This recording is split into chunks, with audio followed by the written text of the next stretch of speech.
Good evening, members. Welcome to the Extraordinary Council meeting on the 21st of October 2024. In the event of a fire evacuation procedure, there is no fire drill planned. So if the fire alarm sounds, please follow... I'm getting feedback, aren't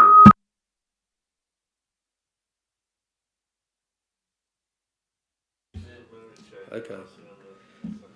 Let's try that again. No, there's still feedback.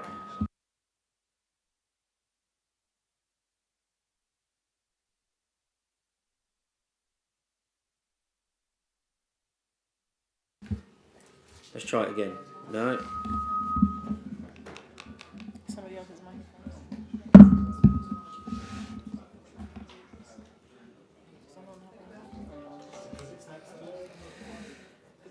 There is no fire drill planned, so if the fire alarm sounds, please follow the committee staff and leave by the exit nearest the large screen at the front of the room, and proceed down the fire exit to the courtyard. Once it is safe to return, councillors will receive a text message.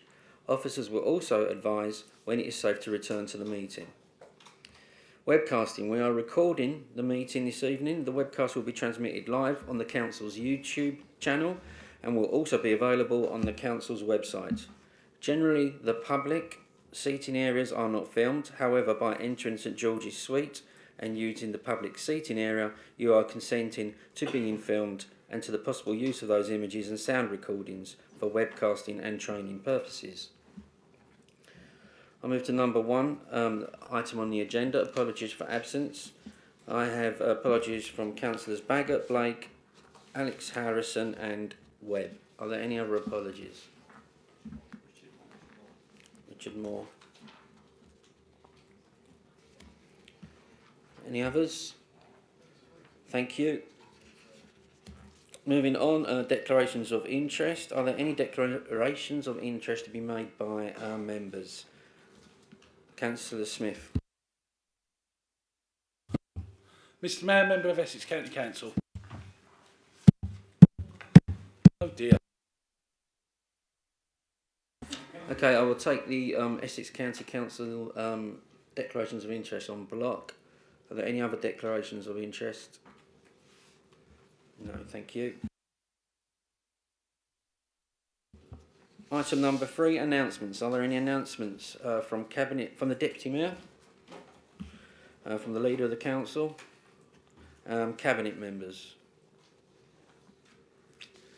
Okay, Councillor Smith, I'll take you first, thank you. Thank you, Mr Mayor. I'll work out how this special mic works. I'm definitely seizing it because it doesn't want to switch off. I'll keep it brief.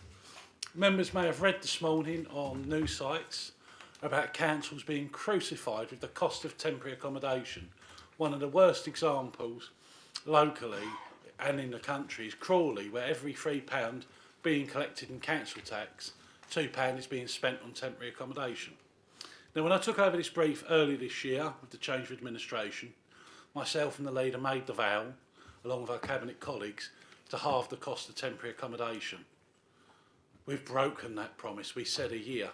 It's now 6 months. And I'd like to thank the assistance of the leader because he deals with the money side. I have the housing and property brief, so we've worked together on this with officers.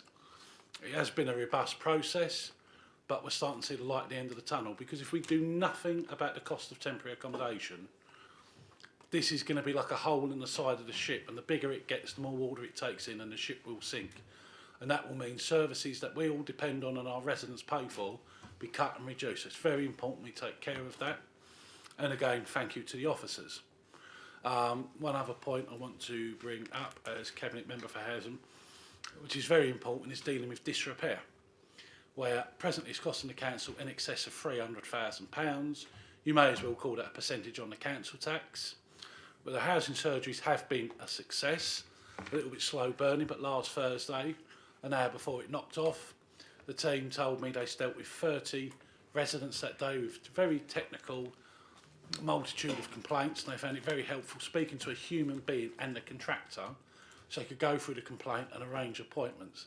And I would urge all councillors that to advise their constituents that the housing surgery is not by appointment, just turn up between 10 and 3 every Thursday in the council offices on the ground floor, And in my group room, I have some promotional leaflets that you're very welcome to take and put up any blocks of flats. Now, leading on, and the final part of this point, and I'll shut up, is that when I took over the brief, the outstanding repairs was hovering towards 5,000, and something had to be addressed. And at a recent scrutiny meeting, Councillor Callaghan, in her chairmanship role, was very robust, and I spoke to Lucas at the previous housing surgery, who's number 2 in the Morgan Sindall contract in Basildon. He said to me, "You were far too kind on us. That Councillor Callaghan was really tough on us," and I automatically assumed it was the leader. He went, "No, Councillor Emma Callaghan, she was really grilling us." I said, did she grill you too much? Just enough. So what's the numbers on outstanding repairs? We started with nearly 5,000. What are we today? 2,500 outstanding repairs. So that's a big step forward. And just a little bit more context, approximately each week, 700 new job repairs are raised. So each month, if there's 2,500 repairs in the system, that's keeping on track. But that's a good place to be as we approach winter. I'm sure there will be more repairs being raised by residents. A little tear in the felt roof is going to start dripping water. That's a fresh complaint. But we are now where we need to be for the winter. But again, just to conclude, please let your residents know about the housing surgeries. They are really, really helpful. Thank you, Mr Mayor. Members' indulgence. Thank you, Councillor Smith. Councillor Coob.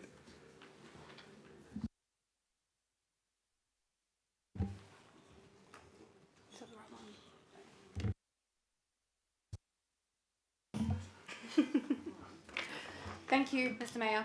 As you may know, one of our key objectives is around transforming Basildon Council into a data-driven organisation. And with that in mind, one of the things that we recognised was that in order for us to achieve this goal, we needed a thorough understanding of where we currently stand in our data journey. We knew that to be effective, we needed to make sure that we have accurate, timely and well-analysed data.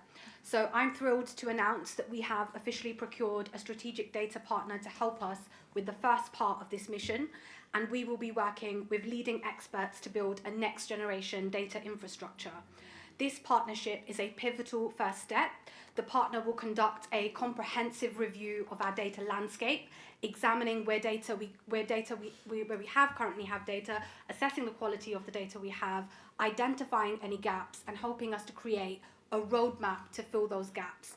As part of the review, they will provide detailed recommendations, and they will also develop a business case for us, which will help us secure additional funding in the future. This work will also mean that we will establish a solid foundation for a dashboard infrastructure, one that will allow members and officers alike to really drill down into specific areas, specific wards, ensuring that decisions we make are backed with solid, actionable data. But what makes this announcement really special is that we've actually managed to do this at no cost to the council. So I'm really proud to share that we have secured funding through Microsoft, who will be supporting us through this crucial piece of work. This is a fantastic achievement as we're able to do something as important as this without tugging at council resources. Another milestone I'm proud to share is that we have successfully signed a data sharing agreement with the NHS.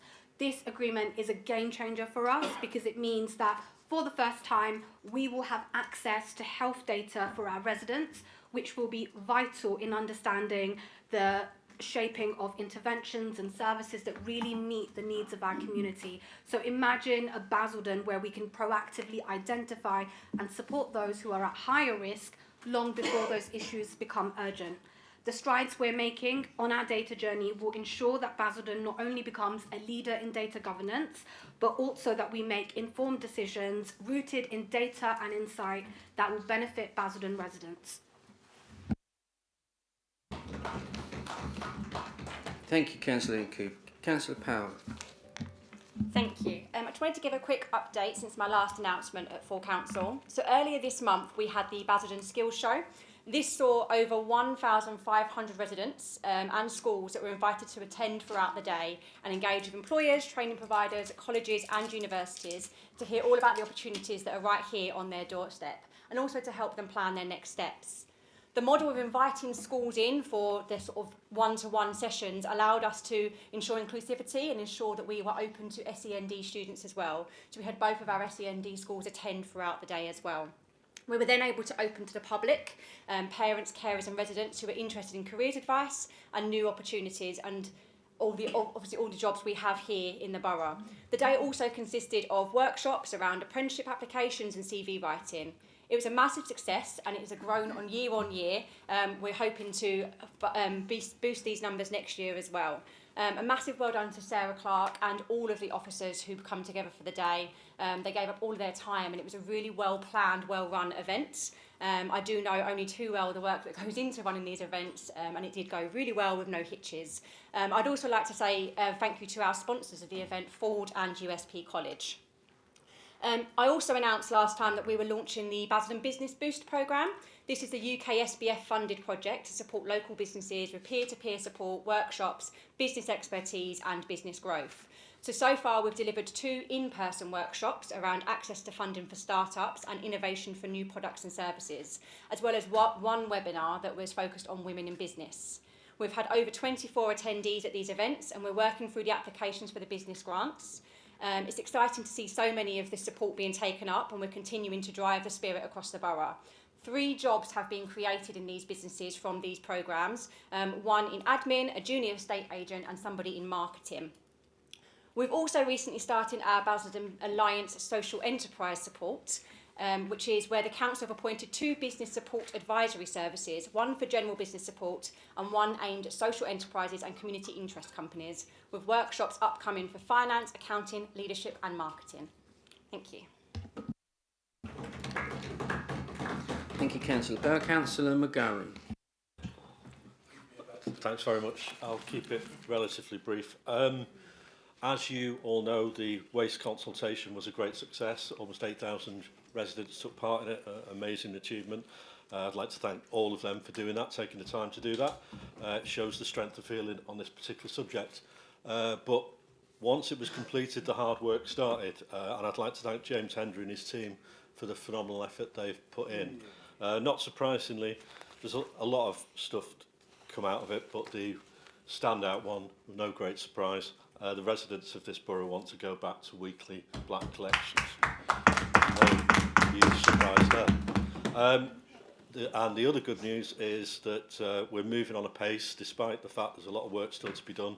We are confident we will bring this waste report to the Cabinet meeting on November the 11th. We said we were going to fix the bins. We're going to fix the bins, and we're fixing the bins super quick time, because this is as quick as it's possible to do it, and we're doing it.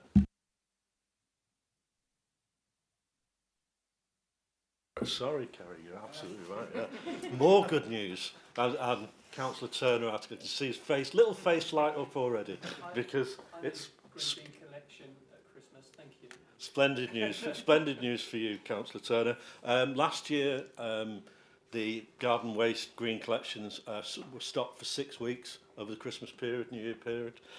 This year, even though that was the initial plan, again, thanks to James Hendry and his team, worked like Trojans, down to 3 weeks. We're halving the period it's cut for. That's the least realistically we can do it. And as I've said before, so the 3 weeks in question is a week immediately running up to Christmas, the week between Christmas and New Year, and the first week of New Year, which is the best we can do. And quite frankly, as we said before, and if people don't like this, I don't mind. If you should have better things to do than be filling your green garden waste bin at that time of year, I certainly will be.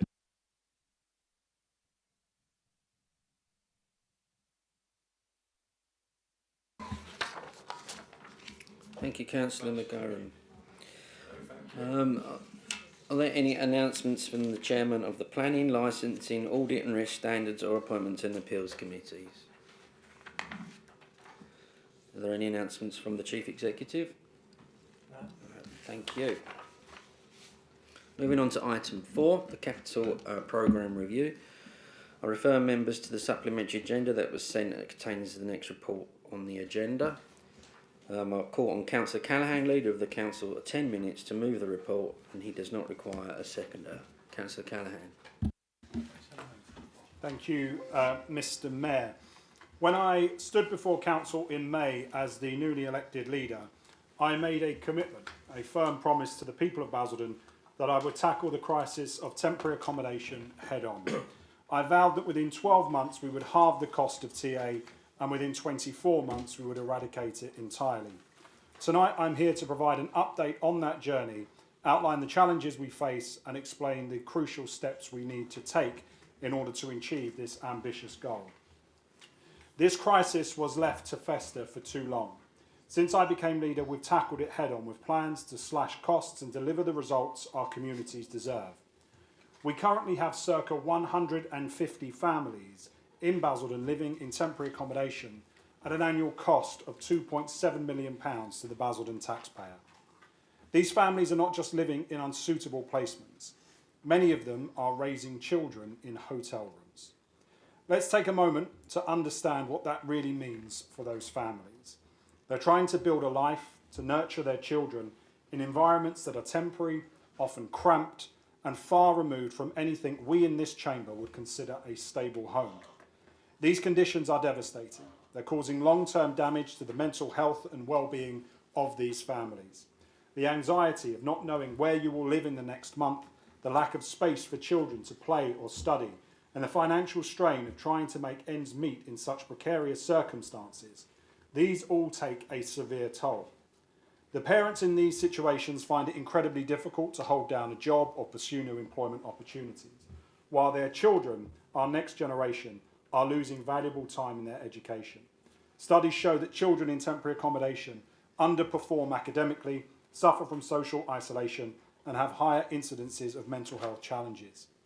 These impacts set families on a path that becomes harder and harder to escape. It is a vicious cycle, one that we have a responsibility to break. Mr. Mayor, no child should grow up in a hotel room. No family should live in uncertainty. Under my leadership, we are putting an end to this indignity and treating our people with the respect they deserve. The scale of the problem is enormous, and it's not just a human issue, it's a financial one too, and that brings me to this report. Right now, the council is spending 10% of its revenue budget on housing these families in hotels and bed and breakfasts throughout our borough. That's 10% of our budget that could and should be being spent on delivering the services our residents depend on, collecting their bins, maintaining their parks, keeping their leisure centres open. This is money that should be improving the quality of life for all our residents, but instead it is disappearing into the black hole that is temporary accommodation. And Mr. Mayor, it is getting worse. If we do nothing, the cost of TA will continue to rise. In 5 years, it will consume over a third of our revenue budget. That is the kind of fiscal irresponsibility that leads councils into bankruptcy. That is what we're staring down the barrel of if we don't act now. I would prefer not to be in this position. I didn't run for office to talk about budget deficits and fiscal constraints, but the fact is we are where we are, and we must make difficult decisions. This crisis is not of this council's making. The economic instability caused by the Liz Truss mini-budget in 2022 has had a direct impact on this situation even still. Mortgage rates spiked and private landlords responded in our borough by increasing rents to unaffordable levels. Families who were once able to afford private rented accommodation are now being priced out, and many of them have found themselves turning to the council for help. So long term, it's not just about cutting costs, it's about cutting the cycle of poverty and instability that families are trapped in. In the space of just 3 years, we have seen a dramatic spiral. When I last led this council, the cost of temporary accommodation was measured in the hundreds of thousands of pounds. Today, it is in the millions, and if we don't act, it will soon be in the tens of millions. Our task then is clear. We must confront the challenge, we must fix it, improve the lives of these families, and ensure that the council has the flexibility to adapt as circumstances change. That means making smart investments in properties that have a long-term value to the council, so that when the housing crisis eventually stabilises, we can sell these assets and reinvest the proceeds into other services for the benefit of the whole borough. This is not just about solving a housing crisis, it is also about safeguarding the financial future of Basildon. I have made it clear to our officers that the overall debt level of the council must come down.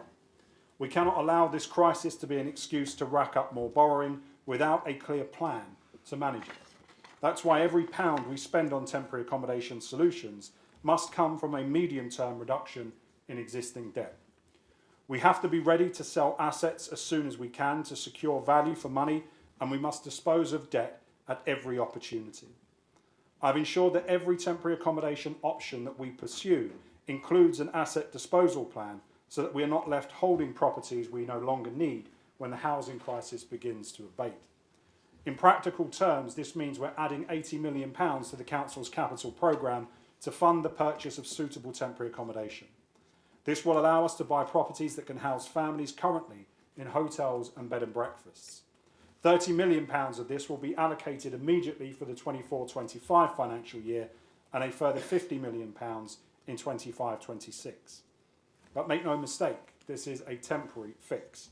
These assets must generate a return for the Council in the long run. That is why I am committed to ensuring that as soon as it is viable, we will sell these properties and reduce our debt burden. The long-term financial health of this Council is paramount, and we must immediately balance the need to house these families with the future need to remain financially sustainable. Mr. Mayor, leadership is about making tough choices fast. I've made them, and in doing so, we will save millions and restore dignity to the families affected. I believe we have no choice but to act. We cannot sit back and allow this problem to bankrupt the Council and ruin the lives of our most vulnerable residents.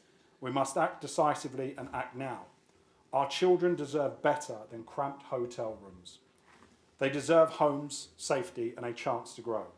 I won't stop until we've fixed this and given those families the respect and those children the dignity every one of them deserves. If, like me, you don't believe that as a councillor you should stand for it, children growing up in hotels, families struggling with no stability, if you think we should act fast to change this because every person in Basildon deserves to be treated with dignity, then I urge you to support this strategy tonight, to approve the changes to the capital programme and to help us alleviate this enormous financial burden on the Council and change our residents' lives for the better.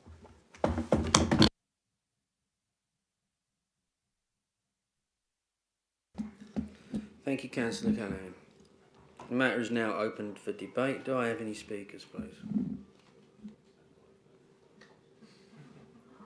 Councillor Brown.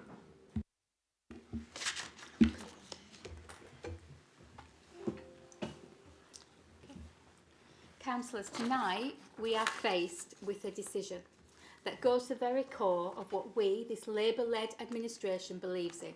Firstly, financial fiscal responsibility, ensuring that our council is stable financially for the years to come. But it's more than just those numbers on a spreadsheet. It's about people, it's about families, it's about children, it's about our neighbours. It's about ensuring that when someone falls on hard times, they don't fall through the cracks. They have a roof over their heads, a place to call home, and a council that they know cares.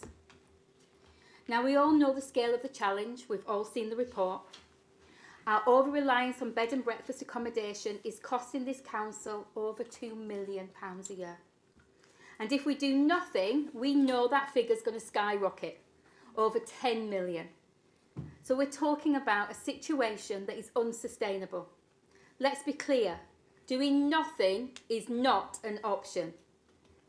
If we don't act now, the financial impact of rising temporary accommodation costs will cripple our ability to deliver any services, let alone fix the bins. So we have to make a choice.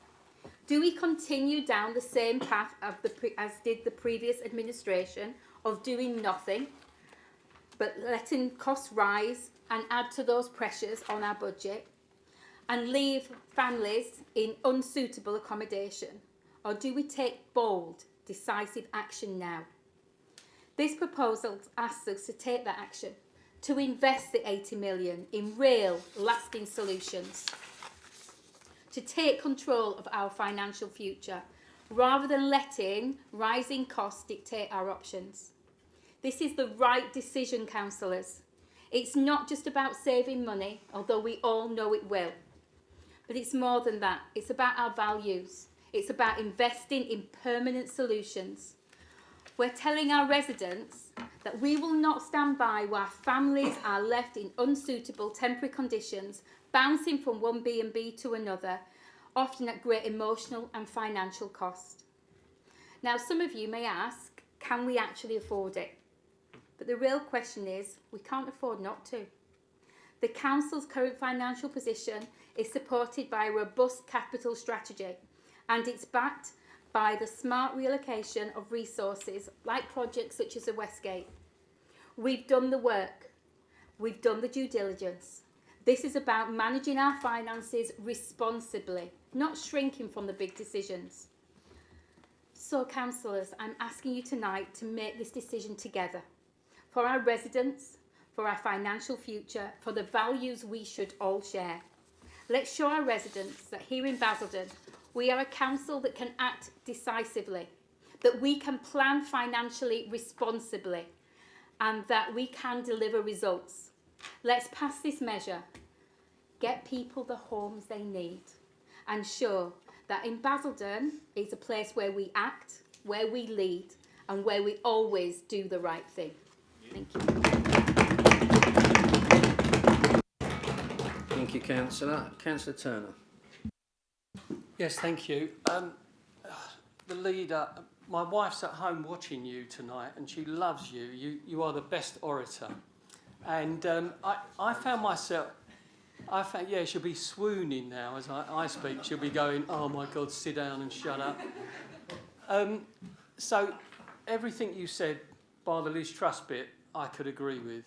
And I think you hit it, and Councillor Brown as well, you hit it directly when you talk about fiscal responsibility, but more importantly, the human cost, because we all wrestle with that one. And nobody on our side of the benches would disagree with you on that. The human side is the priority, getting people in decent homes, getting them out of bed sits, and giving their family choices.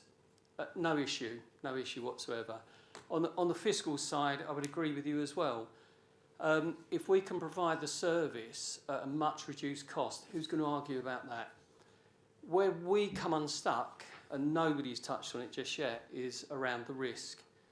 And the risk is significant. And I'd ask you to just put aside the sentiment for just 1 second and look at the risks that are in front of us. There is mitigation there, but it isn't a final resolution. Some of those risks are open. Now, I've got to be honest, I thank the 151 officer, I think he's the 151 officer still, for giving me half an hour's brief today, and it was enlightening. And if you like, as a principal, we might even be able to join you on this journey. What we're not prepared to do is write blank cheques. You would be the same as well.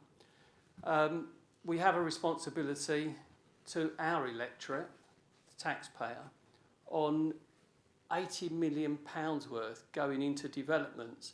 At least, and I can't mention it here, but at least one of those proposed is something that we are concerned with greatly. So what I would say to you is this Conservative opposition are happy to join you if we can understand those risks and understand the mitigation behind them, because they're not all in place at the moment. And we talk about going bankrupt if we don't deal with the homelessness. I agree with that. There's quite possibly we will. But we could also go bankrupt if we don't get the risks and the mitigation right. So we do owe it to ourselves to be belt and braces, crossing the T's, dotting the I's. And that's why we won't vote against you tonight, because I think we would agree with you it is an important issue. And I'd even applaud you for taking the initiative on dealing with some of these concerns and proposing a way forward. What we would ask is that this is deferred to the 15th. I'm sure you can wait. Defer it to the 15th. Let the Conservative group have the opportunity to understand fully all of the ins and outs of our financial position. Then maybe we can come back and we could perhaps agree with you. That's, I think, the closest we're going to get. If you don't want to do that, you've got the votes. We can't stop you tonight, but we won't vote against you, but we will be abstaining if you don't take us up on our kind offer. Thank you very much. Thank you, Councillor. Councillor Yaku. Thank you, Mr. Mayor. Over the past few years, we've seen that the cost of temporary accommodation has skyrocketed. And today, this council is now facing a £2.7 million cost to accommodate residents who are facing homelessness. And if we do nothing, that figure will climb to a staggering 7.8 million by 2029. It is clear to everyone here that this situation requires serious intervention. And I want you to turn your attention to the other side of the chamber, where the Conservatives have a record of sitting here and doing absolutely nothing for the last 3 years. And during that time, they completely refused to take any action. Not only did they fail in coming up with any plan, but now, in opposition, their interest in this growing crisis has waned even further. It is inconceivable to me that they remain indifferent to one of the most pressing issues facing this council. Well, you have, up to now, you have not engaged with us at all. We have had a few meetings on this matter, Mr. Mayor, and in the first cabinet meeting, when we discussed temporary accommodation, they said absolutely nothing. They had nothing to add. The second time we brought this issue to the table, they literally left the room when the item came up for discussion. And the third time we discussed temporary accommodation, they didn't even bother to turn up. That is how little they care about this issue. They were disinterested when they were in charge, and now, up to now, we have faced silent contempt from them. And now they come to this chamber and they talk about risk, they talk about the finances, when we know that they overspent in their own budget. We have done all of the relevant due diligence when it comes to this, and we understand the risk of doing nothing. Delaying or putting this to another meeting might be how you do things, it might be how you run the council, but it's not how this administration does things. We take action. We have said time and time again, the difference here is that when it comes to doing what's right for our residents, you have to have the will to act. In just 150 days, we have put a plan in place to get ahead of this challenge. We have put a plan in place to bring the cost of temporary accommodation down, whilst improving the life of our residents. As Councillor Brown has said, this isn't just about a balance sheet. It's about lives of, residents in our borough. Families who are living in bed and breakfast in appalling conditions right now. Trapped in a small room with no space, no dignity, no stability. And for many people, this isn't temporary. This goes well past that 6-month mark, and it has a devastating impact on their lives. It reduces their quality of their health, of their mental health. It impacts children's school outcomes. It impacts their career prospects. It's a situation that compounds inequality and perpetuates hardship. And that's why we must step in, and we must step in now. By approving this additional funding, we are not just easing the financial pressure on this council, we're taking a significant step towards improving the lives of these families. And if you mean what you say, you would then stand up here, support this, and vote for this recommendation tonight. Thank you, Councillor. Councillor Smith. Thank you, Mr. Mayor. I'd like to thank Councillor Yakub first for warming up Councillor Turner. I guarantee he won't do a Sky pay-per-view promotional incident in the car park tonight. Can I start on a positive note, but unrelated to this? Can I congratulate Councillor Callaghan and Councillor Mrs. Callaghan with their little one there?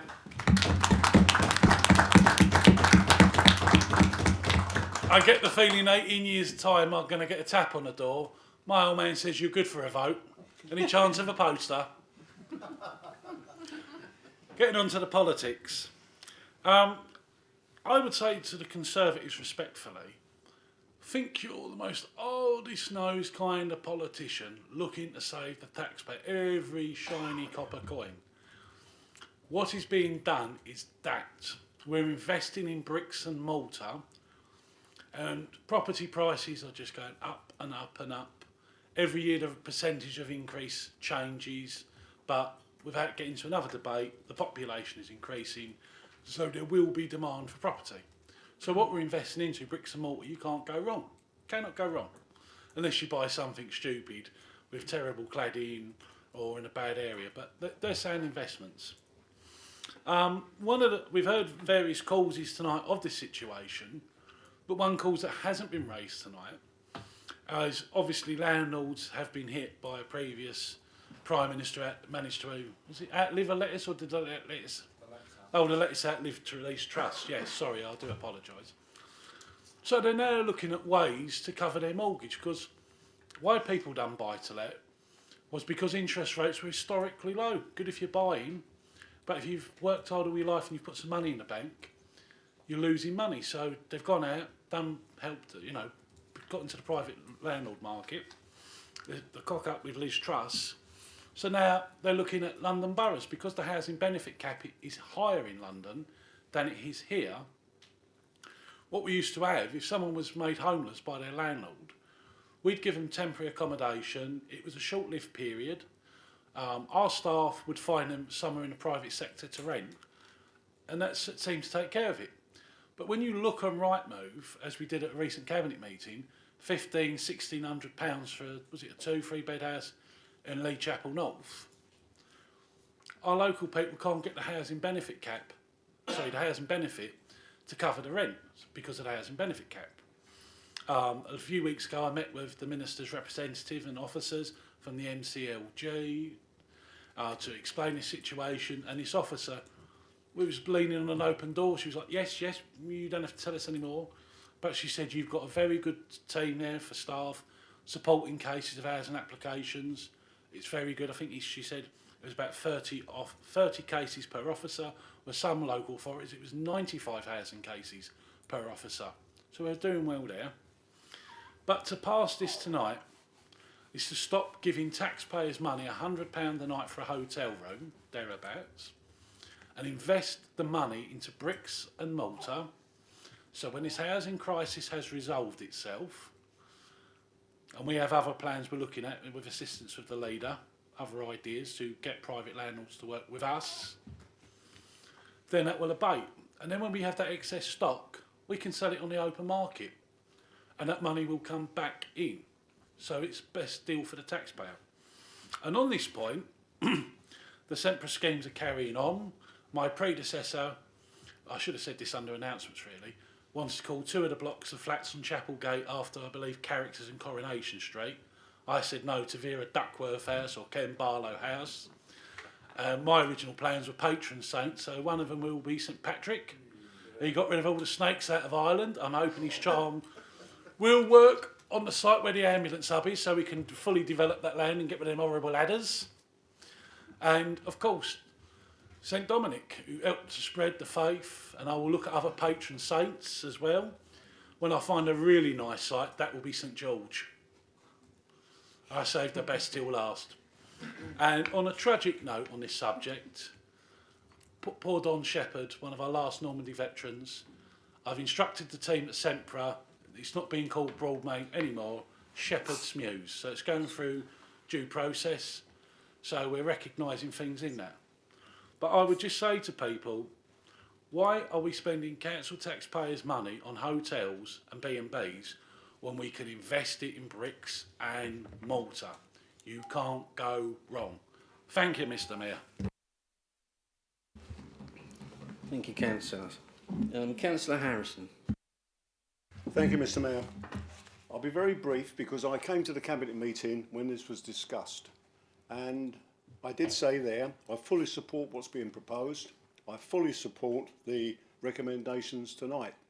And it's a pity Councillor Baggott wasn't present, because some of the financial issues which Councillor Turner is now seeking, he probably would have had at that meeting, because the information was all there. That's not your fault, Councillor Turner, but if your leader had been there, I think you wouldn't have been proposing a deferment tonight. I think it's important this goes ahead, because at the end of the day, it'll be the council taxpayer in Basildon who foots the bill. We can't allow that to happen. And all the reasons given by Councillor Callaghan and Councillor Turner for the reasons why we should do this, fiscally and also socially, I share. So I fully support these recommendations. Thank you. Thank you, Councillor Harrison. Councillor McGarren. Yeah, thank you very much. Councillor Turner sounded quite reasonable for most of his speech there, but then he kind of lost me. He kind of lost me because he used the word defer.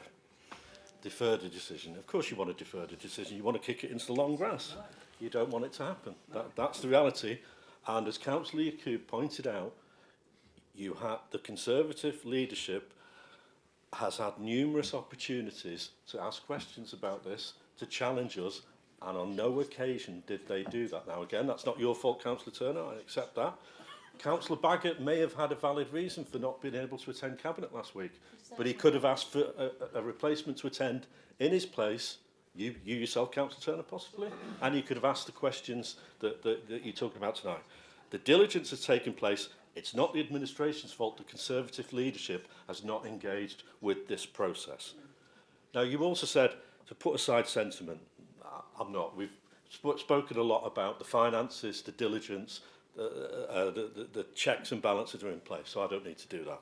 What I will say is this is a crisis. It's a genuine human crisis, and I acknowledge you acknowledge that yourself, which I'm grateful for. The truth is, the present situation is shameful. It is absolutely shameful that families are living in these conditions, in such insecure environments. I mean, you talked about bed sits. Some of them would love to have a bed sit because they don't even have that. They have hotel rooms, and substandard hotel rooms at that. Not luxury hotels, I'd hasten to point out. I was fortunate. I grew up in a council house.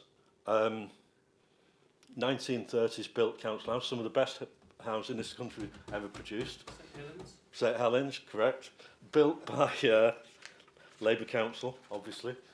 And I'm serious about this. As a result of that, not just that, some wonderful teachers as well, but as a result of that, the security we had allowed my two brothers to go to Oxford University, myself and my sister to go to other universities, not Oxford or Cambridge, I hasten to add, and all four of us have professions. Now, at the risk of quoting the obvious, if you are in such insecure accommodation and not knowing where you're going to be from 1 minute to the next effectively as well as being in really appalling accommodation, your life chances are zero.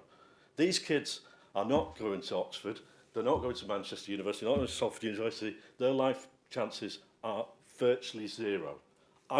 We will not tolerate that, and I hope you'll join us in not tolerating that and saying enough's enough. We have an opportunity to do something about this. It's within our gift. Let's do it. Let's create decent temporary accommodation and then ultimately get people into permanent accommodation so that those children and those adults have actual opportunities in life. Because what we're giving them at the moment is just utterly unacceptable. So I hope you'll reconsider your decision, Councillor Turner. You also said about not writing blank cheques. We're not writing blank cheques. Absolutely not writing blank cheques, and I'll stand by that. But, you know, let's face it, the last Conservative administration didn't write many cheques. A few hanging baskets in Billericay, maybe, and a waste service that didn't work. But, well, you were quick to slag us off when we stopped the hanging baskets in Billericay, so that's for sure. So I'm not taking lectures on writing blank cheques. The work has been done. This will work, it's going to work, and I urge you to get behind it and support it and do something for some of our residents that are most in need.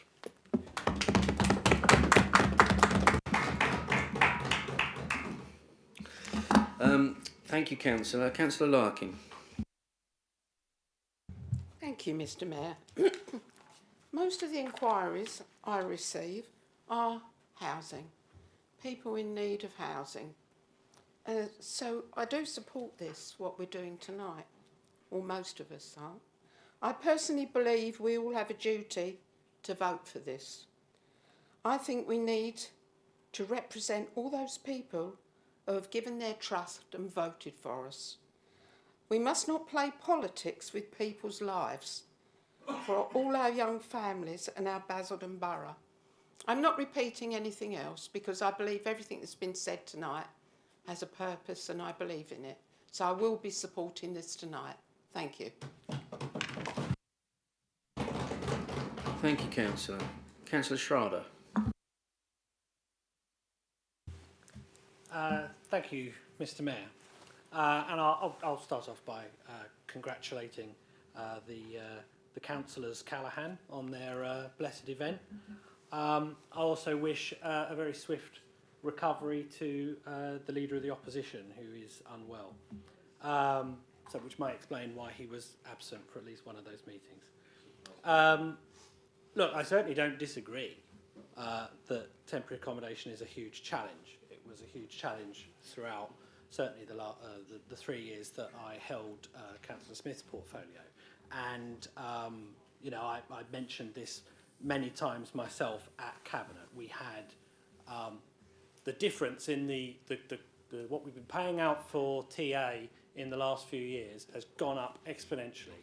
And you know, we had this tsunami of need, and it's just driving a coach and horses through local council budgets. And that's not just this council, that's district authorities, district level authorities across the whole country.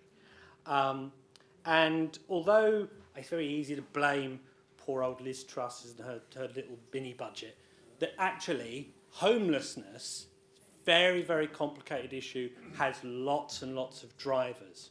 And obviously things like the pandemic, and then the war in Ukraine, which, you know, drove up a lot of prices of materials and things, drove up the cost of living, drove up energy prices. All of that has had a knock-on effect that has caused approaches to the council for homelessness assistance to go through the roof. Now, I mean, I don't accept the position that Councillor Brown and Councillor Yacoub put forward, which is essentially we did nothing for 3 years. The council pursued a number of initiatives to try and reduce the cost of TA. Now, what the current administration are proposing, you know, is not necessarily a terrible idea, and maybe those of us on this side of the chamber are at a disadvantage because the Leader of the Opposition was in these meetings and he's not here at the moment. But I cannot say that anything I have read in the report or anything I've heard anyone say to... I've been very moved by all the speeches about the position of people who are in temporary accommodation, particularly people who are in TA for far too long.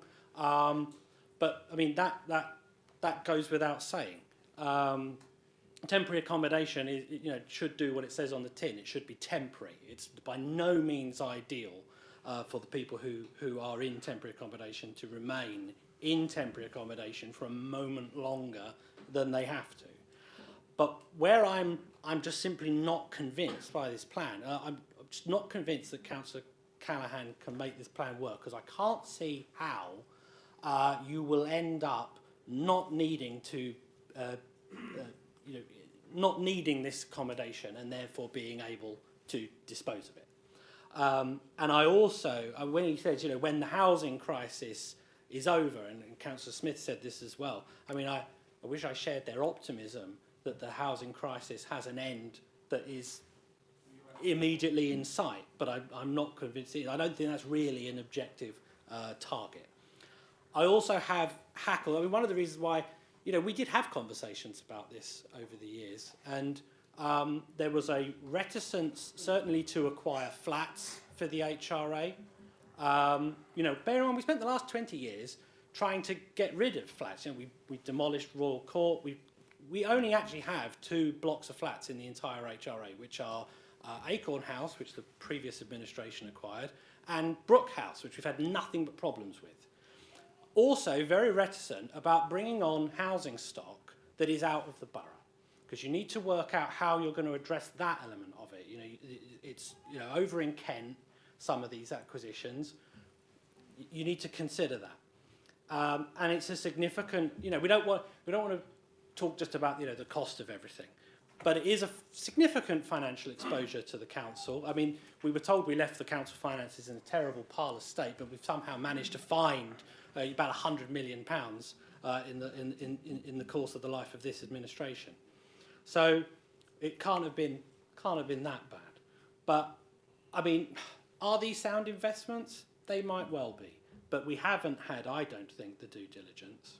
But at the end of the day, as Councillor Turner said, you know, you won the majority, so it's your shout. You don't need our votes to get it through. I'm not going to oppose it, but I think it is quite a high-risk strategy in many respects, and it could benefit from much, much greater scrutiny, in my view. Thank you, Mr. Mayor. Thank you, Councillor Schrader. The Councillor Canahan, it's the end of the debate. You now have 5 minutes in which to wind up. Thank you. Thank you very much, Mr. Mayor. I'll attempt to do this in reverse order and just say thank you to all councillors who've sent their best wishes to Councillor Mrs Callaghan and I on the birth of our son. I don't know if Councillor Harrison agrees with me. It feels a little bit like deja vu listening to Conservatives tell me that the investments we're proposing are too risky to bring forward. Yet every time we've brought forward investments, they've worked. So the clue is in the pattern that we are bringing forward. Councillor Schrader, I'll start with him first. He talked about TA being a real challenge. He had over 1,000 days as the portfolio holder, and he didn't acquire one single home to help people in temporary accommodation. Not one single home. In 152 days, or what is it, 151, we have put forward plans to acquire almost 300. And that's both in borough and he talked about bringing forward a number of initiatives. He obviously kept them secret because nobody knows what they are or how they would work. And he talked about the out-of-borough placements and it not being something that he's comfortable with. I'll be clear, this administration is. And the reason why we are comfortable with out-of-borough placements is because, one, we are already doing it. The temporary accommodation is in Southend and it is in Barking, so that is already happening and being managed by our housing officers. And the second thing is, London boroughs are not too scared to do out-of-borough placements. They're quite happy to come in and to be buying up stock outside the M25. So we do not have the luxury of saying we are just going to square off the perimeter of our borough and that's the only place that we're going to buy. And I think it's a mistake to come forward with that argument. Councillor Larkin, I'm grateful to her for her support. Councillor McGurran is right. We haven't kept TA secret. We haven't hidden since the 23rd of May our desire as an administration to tackle this. I think we've brought 3, maybe 4 reports to Cabinet on TA since May. So we've been really clear that this is a priority, and the opposition could have apprised themselves of the due diligence at any point over the course of the last 151 days had they wanted to. I won't take lectures from people about blank cheques when it was that administration that spent £3 million on View Cinema just before the election. And part of the reason why we can't defer this, and I'll speak to Councillor Turner's points in a moment, but that a month delay is almost £250,000 in TA costs. So sat here now saying, oh, we'll just delay this till November and we'll make a decision then, is to say that we're going to spend over £200,000 of our taxpayers' money on continuing to house people in those totally unsuitable accommodation. So I don't agree that we should do that. Councillor Harrison was right to talk about the fiscal and social consequences of this, and Councillor Smith was right to talk about the real problem we have around the LHA rate and the broken PRS market. If you look at the last year in this borough, there have been less than 20 occasions, in fact much lower than that, where a 2-bedroom property has become available on LHA rates. So therefore it just proves the LHA rate doesn't come close to what we need here in the southeast of England in terms of keeping up with the local market trend. Councillor Yacoub was right to refer to the 1.6 million budget deficit that we inherited. I should just say how brilliant I think it is that Councillor Turner is back in his rightful position on the front bench of the opposition, providing some actual coherent sentences. It's refreshing to see. We haven't heard of Councillor Schrader obviously disagrees. He's leaving the room. And just where's the good evening, Mrs. Turner, as well. I know that she loves me, but I think it's important that he mentioned blank cheques as well, and he mentioned about he can't support this because there's significant risks. What councillors are being asked to look at tonight is the capital programme. So we're being asked to look at creating a headroom of around £80 million. What we are not asking councillors to do tonight is sign off on any specific schemes.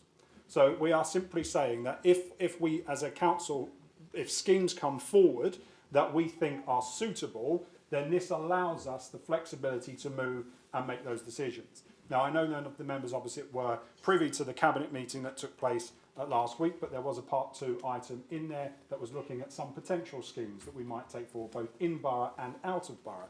All we're looking to do here is to create the headroom to give the administration the flexibility as and when they come up. We're not saying tonight yes or no to any particular scheme. We are simply saying this money can be set aside to help us do it. I know I'm over time, but I do just want to make this one point, Mr. Mayor, because I think it's important both for the members in the chamber and also for those watching.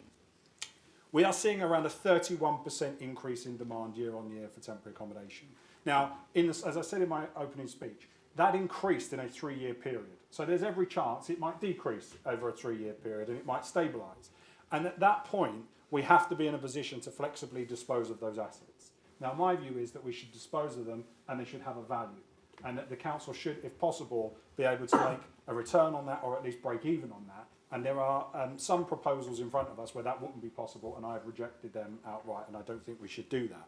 But where we are in a really different position to other councils, and I do think this is important, more than 60% of this council's debt position, even with this going through tonight, is in stock that can be disposed of. We're not tied into long contracts on 60% of the debt. So therefore, we are not in a position to say, I don't know, having bought solar farms next door to the tune of £2 billion. That's not what we're doing. We're buying real estate, and in many cases, if we do take forward some of these proposals, premier real estate in the southeast of England that is retaining value and therefore is protecting the council's position. And we are able to move quickly to dispose of it if we ever needed to do that as well, because we are proposing to do it through borrowing as opposed to a leasing scheme. So members should feel comfortable with that. But the only thing I would add, it was reported just yesterday, all 32 London boroughs are set to overspend on their budgets. And the number one thing that unites all 32 of them is temporary accommodation. They are all going to overspend, some of them to the tune of around £40 million in overspend because of temporary accommodation. They are looking at exactly the same properties in our borough and in the locations around Basildon that we are looking at. So the question I have for members is, these properties are going to be brought up, right? People are going to buy them up. Do we want London boroughs to buy them and to be housing their homeless need in there? Or do we want to be proactive and get on the front foot and do it for ourselves here in Basildon? And I urge members, I take the point about the deferral. It can't happen because we can't afford to defer. If there are schemes coming forward, they will go to Cabinet in the appropriate way. This is merely about creating the headroom, and I hope all members feel comfortable in supporting that tonight.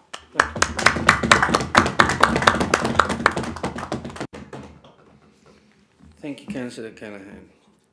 We now take this to the vote. The recommendations are on page 3 of the supplementary. Could I have an indication of all those in favour of the vote? Recommendations.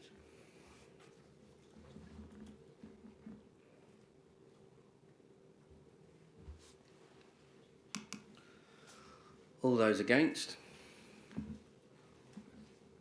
Any abstentions?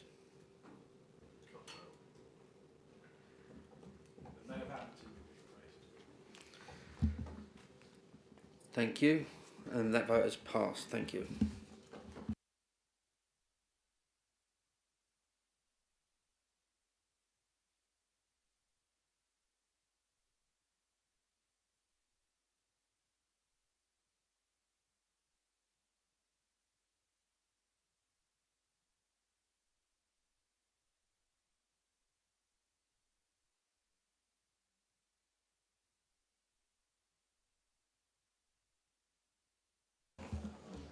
Okay, thank you.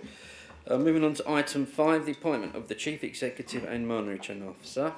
I call upon Councillor Callaghan, Leader of the Council and Chairman of Appointments and the Appeals Committee, to move the report. It's taken up to 10 minutes and does not require a seconder. Thank you, Mr. Mayor.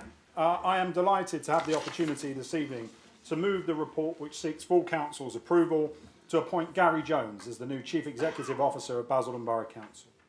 Mr Mayor, before I speak to the reasons why the administration is recommending Gary Jones, I want to first outline the criteria that I set when moving through this process. I'm a firm believer that in politics you must deal with the world as it is, not just the world as you would like it to be.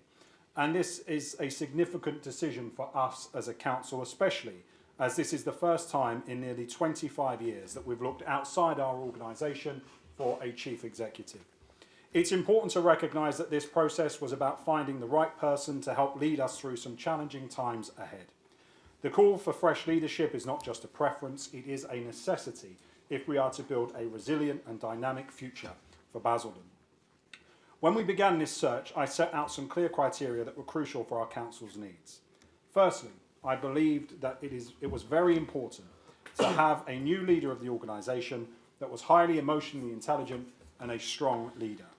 As a council, we have had a tough 18 months, particularly for our staff who have been in the midst of an ill thought through and poorly handled restructure. Therefore, we need someone who can connect with all staff, from our frontline teams to councillors, a strong leader who understands people and can represent Basildon effectively in various forums. Next, we need a Chief Executive Officer with a strong understanding of our borough's competing dynamics and of service delivery. It was my view that the new CEO needed to demonstrate that they have experience running council services, even though they may not be involved in the day-to-day operations in this role. It is important that we have someone who can ensure that our delivery standards remain high and that budgets are managed wisely. Aligned to this, Basildon is made up of 5 distinct towns, each with its own needs. It's crucial that our new Chief Executive understood this diversity and make sure all areas receive the attention they deserve. We require a Chief Exec with a fresh perspective and strong commercial acumen. Since we're bringing in someone new, it is a chance to gain fresh ideas. We want a leader with experience from a larger council who can help us think commercially about raising revenue and prioritising our spending. Finally, I wanted to make sure that the new Chief Executive was resilient enough to be able to deal with the politics of Basildon. Now, I don't agree with Marc Francois on a whole lot. I'm not sure it's healthy for anyone to agree with Marc Francois on all that much, to be honest. But when he said in a debate in the House of Commons that Basildon Council was a robust kind of place, where it is said that it is the, and I quote, only council chamber in the country where the elected members actively heckle the public gallery, I think he may have actually been on to something.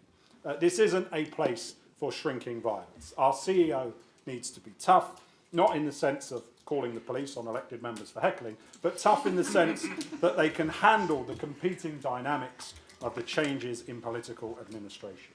They should be able to navigate the political landscape and help us deliver on our priorities whilst working with all 42 elected members. It's clear to me that 151 days in, our officers are meeting the evolving demands of our borough, and this fresh leadership that we are looking to inject with new ideas and energy into our decision-making process is now needed. And that leads me to Gary Jones. After a thorough selection process, I'm pleased to recommend Gary for the role. He's currently the Operational Director for Housing and Community Safety at the London Borough of Barking and Dagenham, where he's spent over 20 years. Gary knows the ins and outs of every level of a council because he has worked his way up through the ranks. He has a genuine warmth and approachability that will help build trust with our staff. He understands the need for data-led decision-making, which aligns with our goals moving forward. Gary is focused on improving staff morale, which is important for our recovery as a council. His experience in a unitary authority with similar demographics to Basildon give him invaluable insights into our community. He's passionate about our borough and has made it clear that he wants to ensure resources are allocated fairly across all 5 towns. Plus, he lives in Basildon, which shows his commitment to our community. To move Basildon forward, we need a leader who is not just familiar with our challenges, but is also equipped with the fresh insights necessary to turn those challenges into opportunities. Gary demonstrated he has those insights and those ideas. I want to emphasise that our selection process was rigorous. We thoroughly assessed all candidates, focusing on their expertise and political skills. I was delighted that we had a strong pool of candidates to shortlist from. We've found someone in Gary who is relatable and approachable, someone who I believe that the staff will connect with and our council members will enjoy working with. As we look ahead, we know there will be challenges. We have already debated some of them tonight. But I believe that fresh leadership is the key to unlocking our potential, to revitalising our services and ensuring that every voice in our community is heard and valued. With Gary Jones at the helm, we have a leader who understands these challenges and opportunities and is ready to tackle them head on. I'm confident he will serve well all 42 members, our dedicated staff of 700 officers and the diverse communities of all 5 towns of the Basildon Borough, and I urge all members to support his appointment tonight.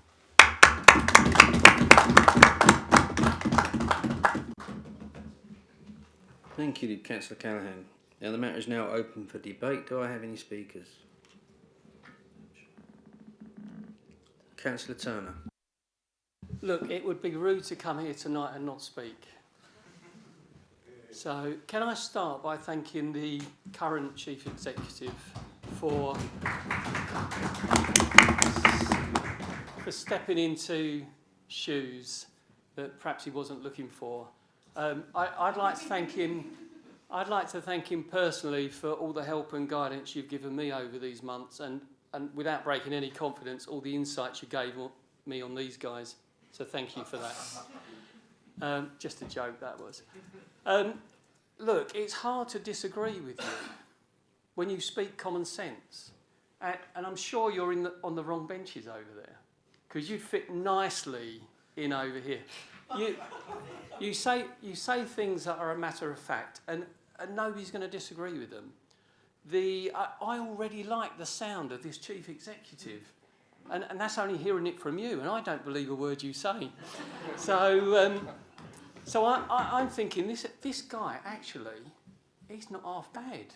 I can't wait to meet him, because if he really does have that dynamic, and sadly we've been missing that for a long, long time. And I don't want to tell the leader, I told you so, but I told you so. This guy that comes now with his fresh approach, with his fresh eyes, look, we're not going to hold him back if he really is that good. Just give him his head.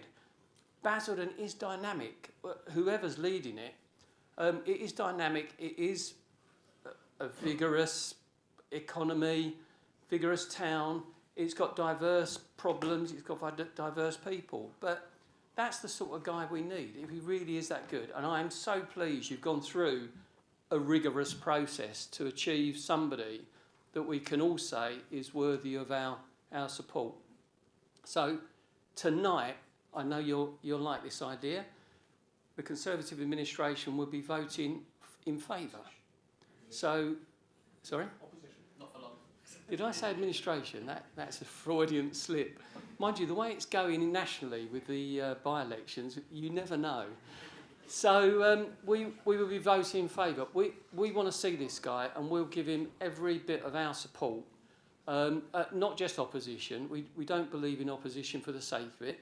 It will be opposition, like tonight. I mean, it pains us not to be able to support you, but okay, that's the way it goes. But we will hold the administration to an account, but we will work with the Chief Executive. We will work with all of the efforts, all of the, I don't know, let's hope he's got some innovations that we can sorely deal with. And by the sounds of it, coming from Barking and Dagenham, he's probably got a few ideas up his sleeve, at least we hope so. So yeah, no apologies for voting for this guy. The leader was on the panel, which we thank you for including the leader in the deliberations. So we are with you on this one, and we look forward to meeting the Chief Executive, and good luck to the outgoing one. Thank you. Thank you, Councillor Turner. Am I on? Yep. Thank you, Councillor Turner. Councillor Myers? No. Oh, okay. Thank you. Okay, that concludes the debate. Councillor Callaghan, you may wind up for 5 minutes. Thank you, Mr. Mayor. I would also put on record our thanks to the interim Chief Executive for not to divulge any insights that he may have given me, but in our previous debate, particularly on TA, the Chief Executive has been enormously helpful, particularly at telling me what London's tactics will be, which has been very helpful.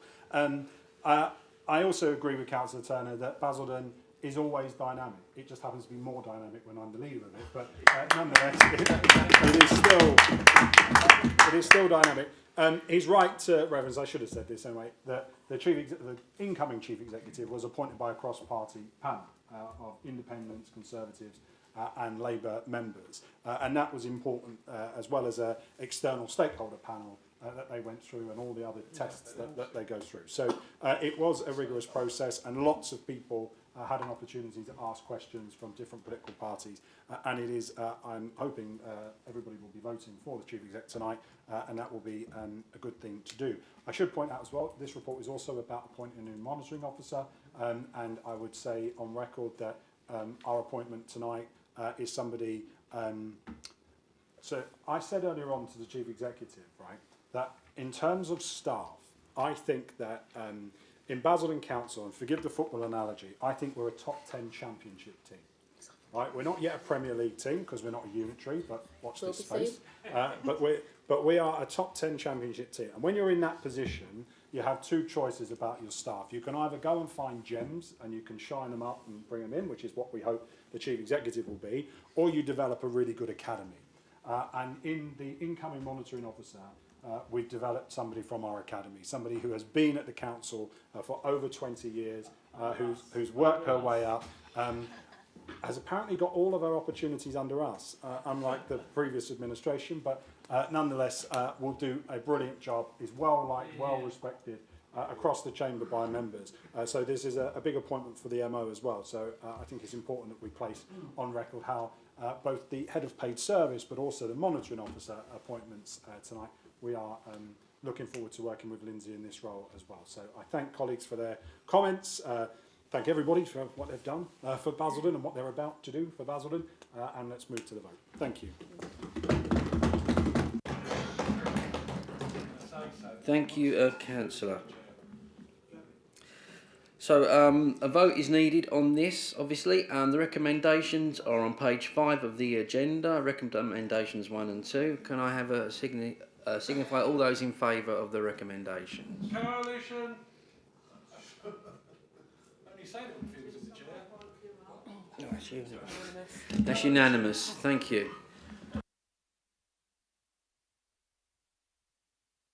Item 6, notices of motion. Under Council Procedure Rule 14F, I have received an emergency motion, which is now being circulated. We will take a 10-minute break for members to consider this as of now. Thank you.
most sensible.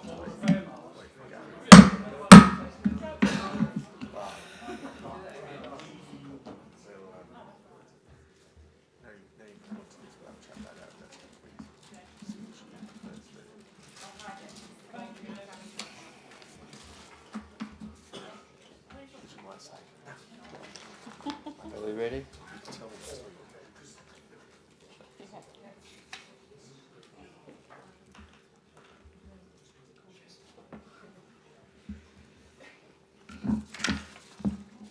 Right, thank you, members. We've had a break to consider it. I now move to Councillor Callaghan, the mover of the motion. Do you have a seconder for the motion? Councillor Smith, thank you. Councillor Callaghan, you may proceed. Good to go. Okay. Thank you, Mr. Mayor. And I thank you for granting this emergency motion following a decision of Essex County Council last week to rob pensioners in Basildon of much needed support. For months now, Basildon Borough Council has been seeking to collaborate with Essex County Council to access the Household Support Fund that we are entitled to. This funding, around £300,000, could make a real difference to our most vulnerable residents, especially as we face the challenging winter months ahead. Council will recall that this administration led the local government sector over the summer in the creation of the Warm Homes Guarantee Scheme, following the government's difficult decision to revise the winter fuel allowance payment criteria. As part of that, we allocated an initial £100,000 for up to 1,000 pensioner households. As things stand, we've helped over 200 pensioner households to date. Our hope, however, was that we would be able to top up this scheme further by allocating some, if not all, of the £300,000 of the Household Support Fund that we are entitled to. Yet despite our persistent efforts, Essex County Council has ignored our plans to work together and channel this support where it is most needed. Then on Tuesday, we learnt that Essex County Council had decided to retain control of the funds and direct it into a variety of initiatives. While the idea of supporting low-income residents is of course welcome, I have deep concerns about how these decisions have been made without local consultation and, more importantly, whether this funding will ever reach those who need it. Allow me to outline the county's proposal for how the HCF will be spent. £1 million of it has been allocated to help low-income pensioners with core costs over the winter via the Essential Living Fund. There are 300,000 pensioners who will no longer be in receipt of the winter fuel allowance, meaning that the County Council is earmarking just £3.33 to every pensioner in the county. A further £150,000 will go to Citizens Advice Bureau to provide additional support and advice. £10,000 will be spent to support winter warmth schemes in collaboration with Essex Libraries, and staggeringly £40,000 will be spent on marketing and communications to signpost residents to available support. Let's be clear, HSF funding was allocated by the Department for Work and Pensions for Southend, Thurrock and Essex. The funding runs from October 2024 to March 25, just 6 months. Basildon Borough Council is part of this framework and should have received our rightful share.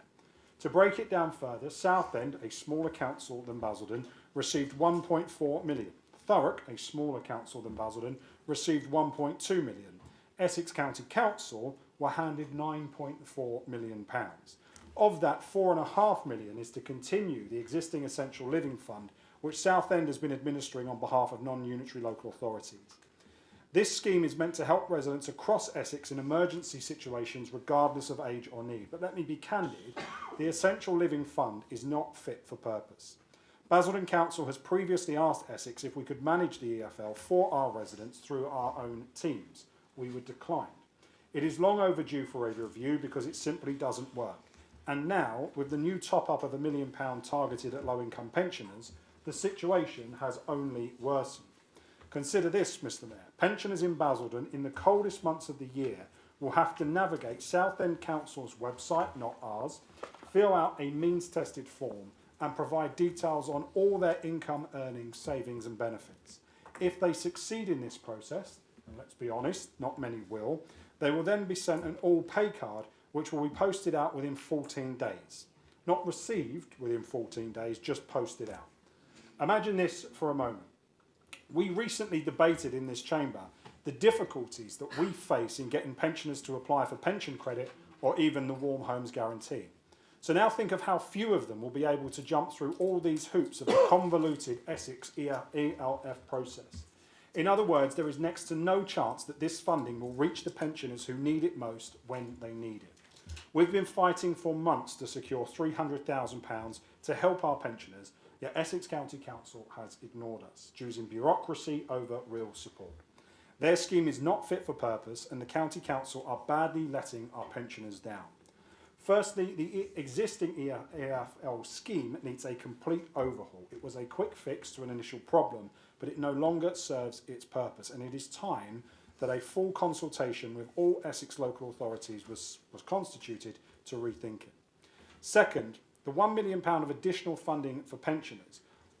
Why is Basildon being sidelined in these discussions? We already have a successful, dedicated outreach and engagement team in place. We are already talking to those pensioners about their needs through our Warm Homes Guarantee.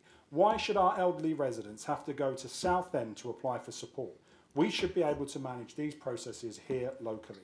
What's more, Citizens Advice is being allocated £150,000 to support this scheme. They have very limited resources and are already overwhelmed. We know this because our officers in the Revs and Bens team are picking up more and more of their inquiries each week. The lack of joined-up thinking here is staggering. There has been no discussions with us, Southend, Citizens Advice. Essex County Council is once again taking money meant for local support and directing it into schemes that won't work. Mr. Mayor, how much of the funding, as I say, will actually reach the people of Basildon? Will it be on a first come, first served basis? Is there a set budget? These are critical questions that we have no answers to.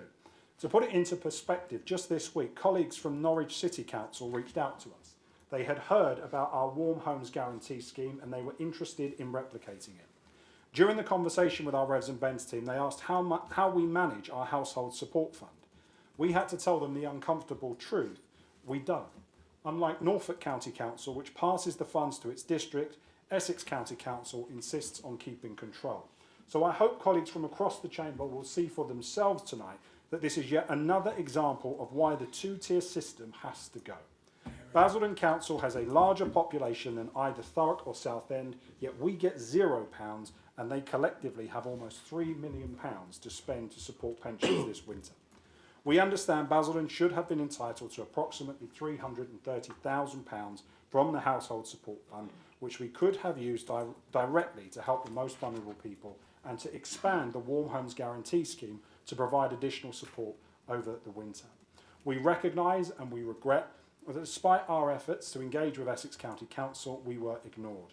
And that's not us as councillors, that's our officers being ignored by their contemporaries. We are disgusted that Essex so-called support for pensioners amounts to just £3.33 per person to help with their winter fuels. That is shameful.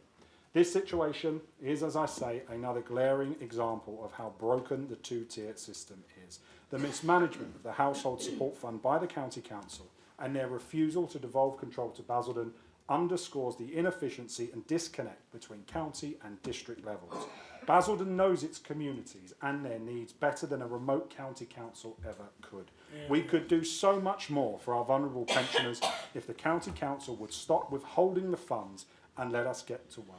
We have the local expertise, the teams on the ground and the infrastructure in place to deliver support directly, yet we are consistently blocked from doing so.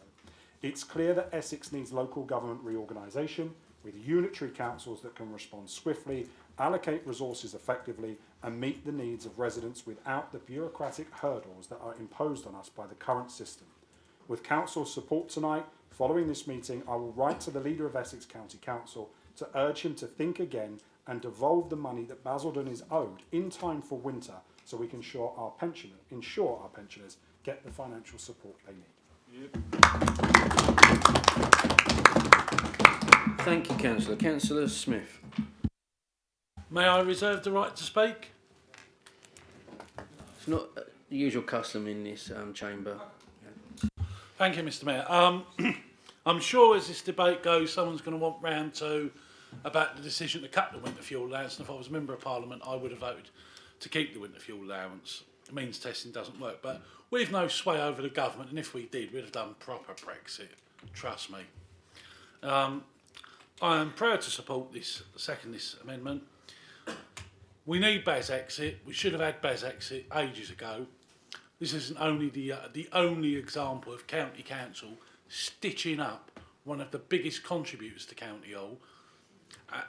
Look at their Priority 1 highway scheme they announced. 25 million they found just in time for the county elections. And guess where they've been? Chelmsford, Brentwood, Epping, Malden. Not Basildon. That includes Billericay and Wickford. Councillor Headley, you should read the press release. Does not state any streets in the borough. But that's just an example. I read what comes out from them. I don't take their line. And it's an out slap in the face to pensioners. We have a successful scheme in place, already taken up by 1/5 of the people who are eligible to use it, thanks to our dedicated and hard-working staff. Just imagine if we had the money the government has allocated to Basildon. It didn't allocate the money to County Hall to go, oh, you poor soul, Colonel Blimp of Epping Forest, you need money to fill up your Jaguar. This is meant for the Mrs Smiths, Mrs Browns, Mrs Jones of Basildon, so they can get a bit of help through the winter. The people who've just slipped through the gap with the abolishment of with this means testing of winter fuel allowance. And this is us standing up to Essex, getting the deal for residents. Because when I go out and talk to people, I can't find a fan of Essex County Council at all. And this just demonstrates yet again why we must be a unitary.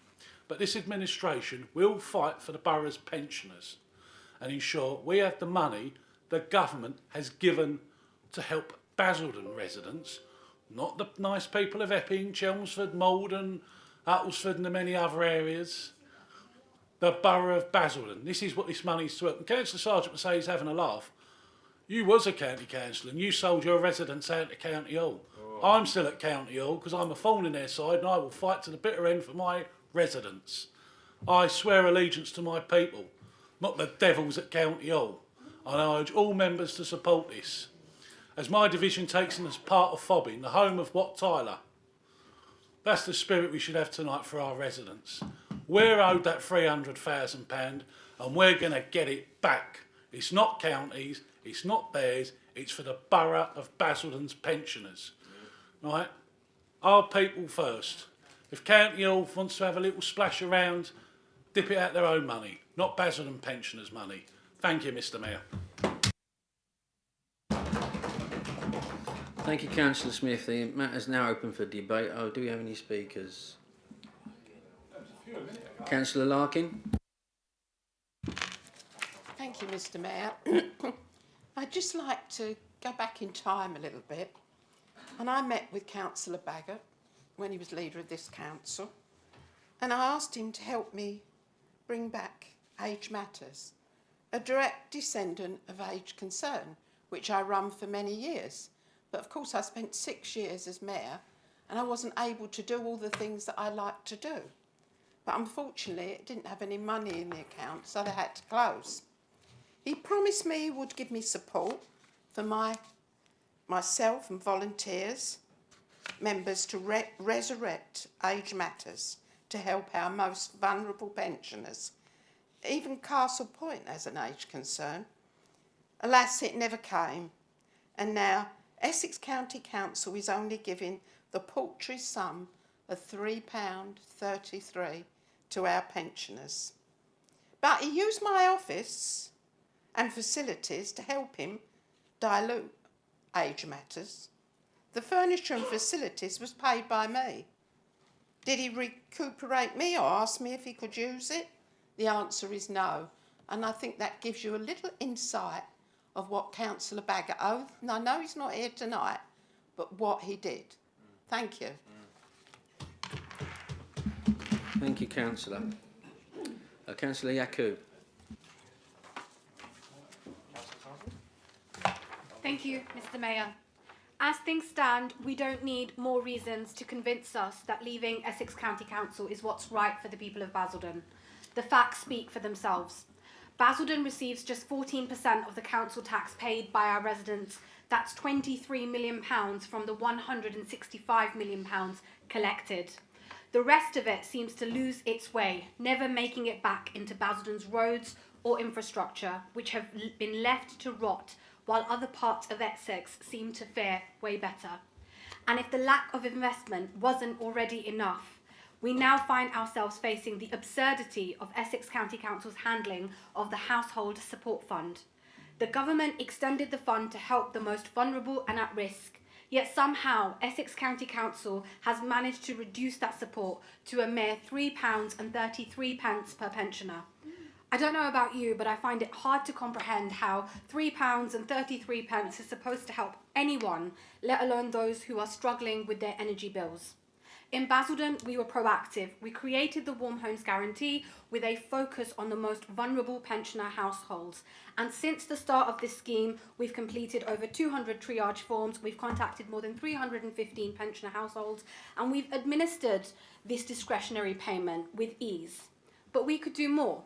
If we had this £330,000 that we are entitled to, we could have topped up our Warm Home Guarantee scheme. Imagine the difference that would make. Tangible support for our residents instead of this bureaucratic joke that Essex County Council is playing on us. The one thing that our administration will never do in this chamber is allow Essex County Council to treat Basildon residents with disrespect by shying away from standing up to them. The Conservatives have done exactly that for years. They have enabled their colleagues at county to ignore Basildon. But as we firmly have established at one of our most recent visioning events, Basildon refuses to be ignored, and Basildon now has an administration that will fight for our residents to get what we deserve.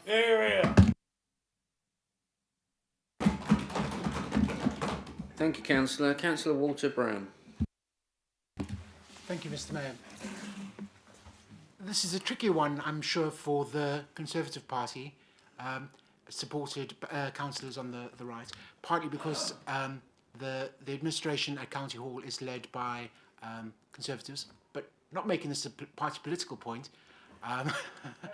The problem is that at County Hall you have people who are a deadhead, and what we really need is Baz Exec now. Thank you, Mr. Mayor. Thank you, councillors. I have no other speakers. Councillor Callaghan, would you like to wind up? Thank you. Thank you, Mr. Mayor. Very briefly, I would note for the record that we haven't had a single contribution from the opposition benches. So they were telling us they were there to fight for the pensioners and fight for every penny that they could possibly put in the pensioners' pots. I think it was Resident L the last time we were in the chamber, and then tonight when it comes to fighting for them again, they seem to have lost their bottle.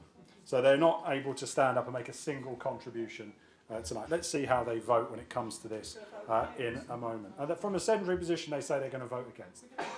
That's interesting. So an opportunity to fight for £300,000 to go into the Warm Homes Guarantee in order to help more pensioners this winter, and the Conservatives will vote against it because they've been told to do that by Essex County Council.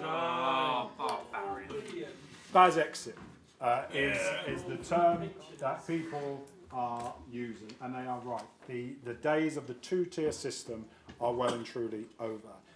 2024 marks 50 years since the two-tier system came into place in this part of the world, and we are working around the clock now to make sure we can get out of the county council and make unitary authorities across Essex.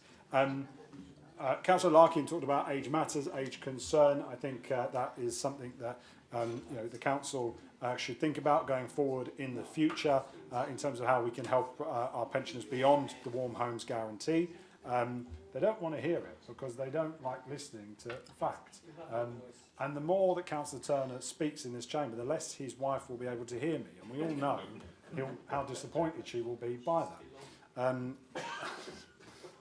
So many jokes I could make right now that I am trying desperately not to make. There's a new monitoring officer, and I don't want standards complaints in against me on day one. Mr. Mayor, there's, as I said, the motion before us is arguing for Basel, an opportunity for us to stand up for our pensioners, to get more money into the pot to help them. That is the choice before members tonight. Let's see how the vote falls. Thank you. Thank you, Councillor Callaghan. I'll now move this motion to the vote. All those in favour, please indicate.